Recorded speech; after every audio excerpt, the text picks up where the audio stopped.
U.S. President Joe Biden mistakes Ukrainian president for Vladimir Putin. Hong Kong will install many more intelligent lampposts. A senior citizen is rescued after falling out of a building.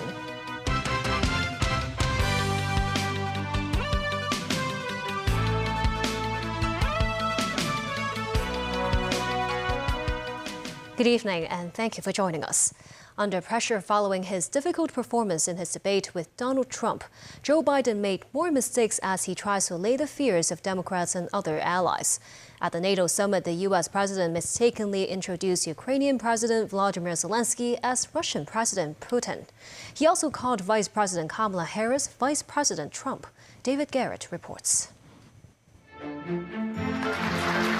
Leaders looked on and listened as President Biden led into a speech by Volodymyr Zelensky. And now I want to hand it over to the president of Ukraine, who has as much courage as he has determination. Ladies and gentlemen, President Putin. President Putin. You're going to beat President Putin. President Zelensky. I'm so focused on beating Putin. That was not the only high-profile case of mistaken identity. He referred to Donald Trump when trying to praise running mate Kamala Harris. I wouldn't have picked Vice President Trump to be vice president, but I think she was not qualified to be president. So let's start there. Number one. The fact is that the consideration is that I think I'm the most qualified person to run for president. I beat him once, and I will beat him again. Things did get better for Biden. He apologised for his errors, stressing he hosted an excellent NATO summit, insisting he is not quitting the presidential race. I'm in this to complete the job I started. As you recall, understandably, many of you and many economists thought my initial initiatives that I put forward, can't do that, it's going to cause inflation, things are going to skyrocket, the debt's going to go up. What are you hearing now from mainstream economists? 16 economic Nobel laureates said I've done a hell of a job. Journalists and Democrats looked on, perhaps fearing another error. For the most part, though, Biden was confident, especially on foreign policy. When I went to Israel immediately after the massacres that occurred at the hands of Hamas, the one thing I said to the Israelis, and I met with the War Cabinet and with Bibi, don't make the same mistake America made after bin Laden. The US leader was asked about China. Biden says he has a direct line to President Xi Jinping, but is warning there will be consequences if Beijing aids Russia's war. China has to understand that if they are supplying Russia with information and capacity, along with working with North Korea and others to help Russia in armament, that they're not going to benefit economically. The 81-year-old spoke for well over an hour, but the mistake stood out. His gaffes go global as questions over his use of words and clarity of thought remain. Earlier you misspoke in your opening answer. You referred to Vice President Harris as Vice President Trump. Right now, Donald Trump is using that to mock your age and your memory. How do you combat that criticism from tonight? Listen to him. This concludes tonight's press conference. Thank you, everybody. David Garrett, TVB News. Some NATO leaders have expressed support for the embattled U.S. President Joe Biden after he made the gaffe during the summit. Praising Biden's leadership throughout the council meetings, British Prime Minister Keir Starmer said Biden deserves credit. French President Emmanuel Macron called him an experienced man. Domestically, a growing chorus of detractors from the Democratic Party questioned the president's ability to lead. This report from NBC. Tonight, the list of Democrats calling on President Biden to end his campaign for re-election is growing. Ultimately, the president's going to have to make his own decision. The first senator, Peter Welch of Vermont, joining a list of more than a dozen House Democrats publicly asking Biden to do the same, including Earl Blumenauer from Oregon. I mean, his legacy is at stake now. And despite President Biden's repeated insistence that he'll remain in the race, I'm not going anywhere. House Democratic leader Hakeem Jeffries today indicating his caucus is far from decided. Those conversations have been candid, comprehensive, and clear-eyed, and they continue. And Senate Majority Leader Chuck Schumer batting down a report claiming he has signaled to donors he's open to a change at the top of the ticket by saying, quote, "I support President Biden and remain committed to ensuring Donald Trump is defeated in November." The White House and the campaign, hoping to calm Capitol Hill fears, sent 3 top officials to brief senators. But many of the senators left with more questions than answers. I still have concerns because I need more of the data and analytics that show the path to victory. Biden does have his backers in Congress who are encouraging their colleagues to end the speculation and get on board. We have the team, we have the operation, we have the president who I trust. But many others have offered less than enthusiastic support. He needs to be able to prosecute that case that you're making? Yeah, I mean, anyone at the top of the ticket has to be able to make the case, define the terms of the debate. Others outright dodge the question. Mr. Goldman, what are you expecting from the president tonight? I don't have anything to say. Can President Biden win this race? Do you have concerns about Biden? Although the event was overshadowed by Joe Biden's hiccups, the 75th anniversary NATO summit wrapped up with more support for Ukraine agreed. David Garrett with more. Ukraine President Volodymyr Zelensky met with nearly all NATO leaders during the 3-day summit, including Romanian President Klaus Iohannis. The leaders of the 32-nation bloc had already announced Ukraine is on an irreversible path to membership of the military alliance. Zelensky also met with Indo-Pacific invited guests, Australia, New Zealand, South Korea and Japan. His country is getting more of the support he wants for the war with Russia. F-16 fighter jets are on the way and a pledge of long-term security assistance. Now we have a solid architecture of security guarantees. I thank President Biden for his leadership and all the efforts to make our security cooperation full of strong actions. All of these helped us obtain the necessary air defense systems thanks to America and to all the partners, to all the leaders. Zelensky held talks with US President Joe Biden, who praised Zelensky, saying his military has blunted Russia's advances. Ukraine will prevail, Biden said, but showed no signs of easing limits placed on Kiev. The US will not allow their weapons to be used to attack military targets inside Russia. Zelensky was alongside outgoing Secretary General Jens Stoltenberg, who is handing over the baton to former Dutch Prime Minister Mark Rutte in October. Stoltenberg hailed developments with Ukraine. NATO allies adopted a robust package of practical support for Ukraine, including a pledge of long-term security assistance. Today, we will take further decisions together with Ukraine, making clear that NATO support is built to last. The organisation was formed by 12 nations to counter the Soviet Union in 1949. Now it has 32 members, with Ukraine set to join. Russian President Vladimir Putin has criticised what he calls NATO's expansion. If elected, Donald Trump has threatened not to defend allies who don't pay. After 75 years, a revamped NATO may be needed for the coming decades. David Garrett, TVB News. Japan's cabinet has approved a new version of its defense white paper. The paper claimed Beijing's string of large-scale military exercises risk escalating tensions with Taiwan. The foreign ministry hit out at the statement, calling it interference in China's internal affairs. Danny Zhou has more. The document said China has rapidly boosted its military strength and has an increasing presence around the disputed Senkaku Islands, known as the Diaoyu Islands in China. It also noted China intended to make increased military activities around Taiwan a new normal for the region and pointed out this could further heighten cross-strait tensions. The foreign ministry sternly condemned the white paper's interference in China's domestic affairs. A spokesman said Taiwan is an inseparable part of China, and the root cause of the tension was the meddling of Taiwan independent separatists in collusion with external forces. The white paper also expressed concern about the deepening military ties between Pyongyang and Moscow. Russian President Vladimir Putin and North Korean leader Kim Jong-un signed a comprehensive strategic partnership pact last month, and Russia has started to deploy North Korean weapons in its war with Ukraine. Japan's Minister of Defense stressed the need to enhance anti-air and anti-missile defenses, while ramping up cooperation with allies to jointly deal with security challenges. Danny Zhou, TVB News.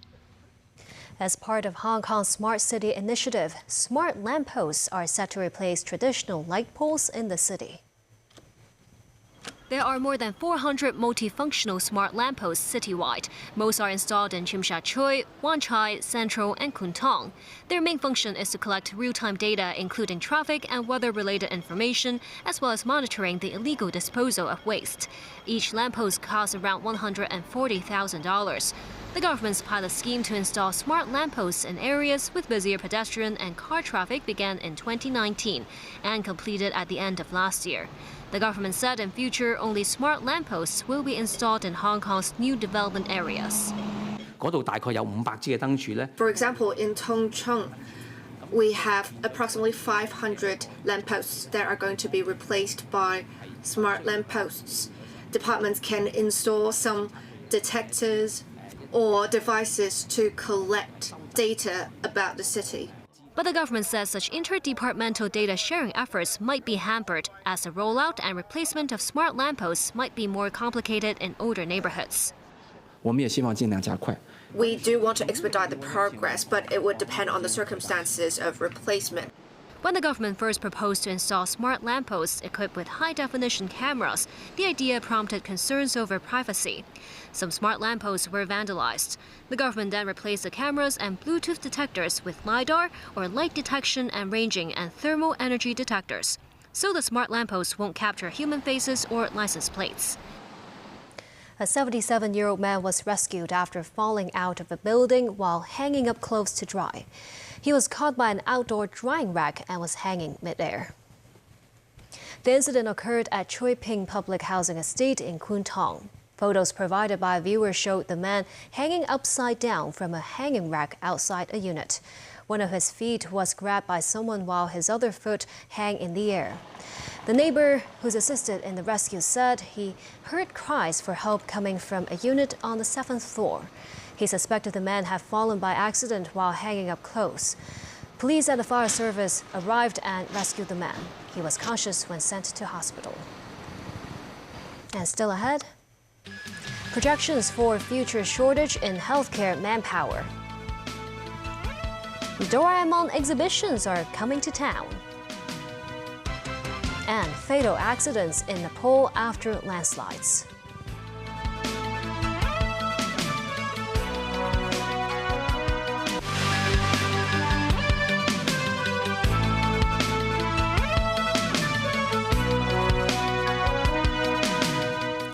Welcome back. The Health Bureau said it has yet to receive proposals regarding tertiary institutions setting up medical schools.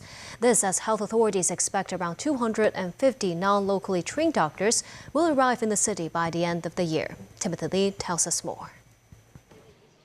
Under the Medical Registration Ordinance, which was amended in 2021, qualified non-locally trained doctors will be allowed to practice in the city, as part of the government's bid to alleviate pressure on Hong Kong's public healthcare sector.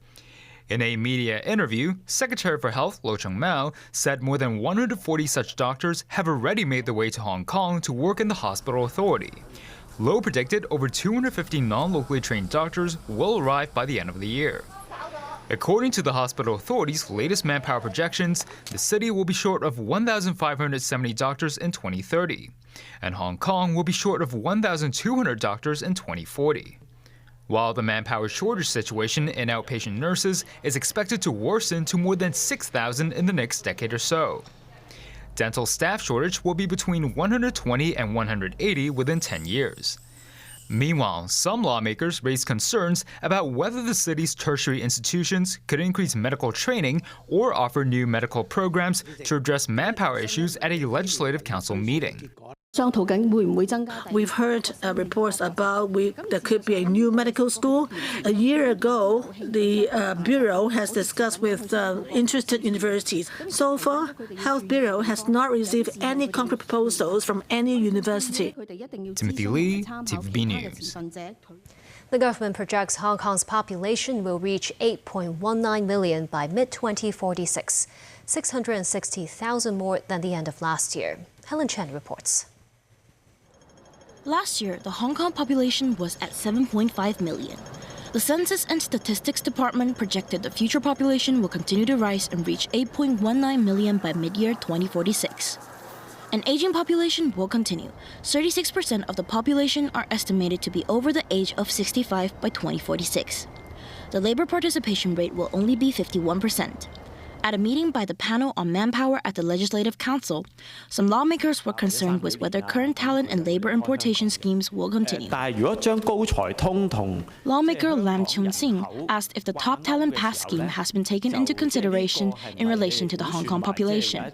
The talents will become permanent residents given that they stay in Hong Kong for enough years. Sharon Ng from the Census and Statistics Department said that the department normally assumes that policies will remain unchanged. Helen Chen, TVB News. A series of new exhibitions of Doraemon, a popular Japanese robotic cat animation character, will open tomorrow in Tsim Sha Tsui. Here's a sneak peek at the displays. Saturday is set to mark the official comeback of this legion of Doraemons to Hong Kong after a 12-year hiatus. Apart from this 12-meter-tall painter Doraemon, dozens of life-size sculptures of the robotic cat in different styles are showcased in Tsim Sha Tsui. Visiting Hong Kong too are the feline robot's friends, including Nobita and Shizuka. And one of the two manga artists who created the cartoon franchise, Fujiko F. Fujio. While the exhibition officially opens on Saturday, some fans came to take a look in advance. No friend is like Doraemon. One-way crowd control measure will be in place between 10 a.m. and 10 p.m. along the Avenue of Stars during the exhibition period till August 11th. Visitors have to enter the area from the East Tsim Sha Tsui side. The ticketed exhibition areas meanwhile feature replicas of the original Doraemon manga and artworks, as well as the creator's studio. All tickets have been sold out. The daughter of Fujiko F. Fujio thanks Hong Kong people for their love and support towards her father's characters. So I learned people in Hong Kong grew up with Hong Kong and have this feeling that we have in Japan, like there's love and nostalgia that people Hong Kong have to support Doraemon. So that was also the big reason to choose Hong Kong. The exhibition is listed as one of the city's mega events this year. 12 years ago, we only have the sculpture. Okay. And this one, we got like from movie, from a cartoon, and also, of course, manga. So this show is a very comprehensive content of Doraemon. This 100% Avenue of Stars exhibition zone, also free of charge, is set up to pay tribute to the Hong Kong film industry. Gracing the blue carpet, Doraemon and friends took a style cue from movie stars decked out in movie premiere outfits. They're also accompanied by lamposts, Hong Kong's late voice actor of Doraemon. A Doraemon-themed drone show will be staged again in East Tsim Sha Tsui on July 20th. In Nepal, at least 60 people have been swept into a river as the two buses they were traveling in were carried away by a landslide. Tracy Furness has more. Rescuers in a rubber dinghy took on the treacherous currents in the swollen river trying to locate two buses that were swept away by a landslide early Friday. 3 survivors swam to safety, but rescuers had still not found any trace of the buses by late morning. It is believed one bus was carrying 24 people and the other bus 42. Nepal's rivers are generally fast-flowing due to the mountainous terrain, but heavy monsoon downpours in the past few days have swollen the waterways, turning the waters murky brown, making it even more difficult to see any underwater wreckage. The buses were on a key highway connecting the capital to southern parts of the country. They were swept away around 3 a.m. near Simmetal, about 120 kilometers west of Kathmandu. Nepal's Prime Minister Pushpa Kamal Dahal expressed concern over recent flooding and landslides. On Thursday night, a landslide buried a hut, killing a family of 7 near the resort town of Pokhara. The family were asleep at the time. Monsoon season brings heavy rains to Nepal from June to September, often triggering landslides in the mountainous Himalayan country. Tracy Furness, TVB News. A gas station in California was recently robbed by nearly 100 people, but it was not until 9 hours later that the police arrived at the crime scene. Danny Zhou has the story. More than 80 people ransacked the 76 gas station on Hagenberger Road near Oakland Airport during the early hours of the day. The robbery lasted for about 40 minutes as they took away commodities and televisions as well as $22,000 from the ATM. The vandalism caused upwards of $100,000 in damage. The only employee working at the gas station's window had left at the time for fear of safety and later called the police, but the manager criticized the indifference of the police. They said there's nothing we could do. You cannot just file a report online. That's our response. It wasn't until the video evidence was reported when the level of the incident was elevated to priority 1, which prompted an officer to go to the scene nearly 9 hours after the robbery happened. It was suspected that the robbers were participating in an illegal auto show at the time. Oakland City Council members stressed the authorities need to do more to protect local businesses and workers, while the station manager asked for more police to keep watch. Danny Zhou, TVB News. And that's the news. Thank you for watching.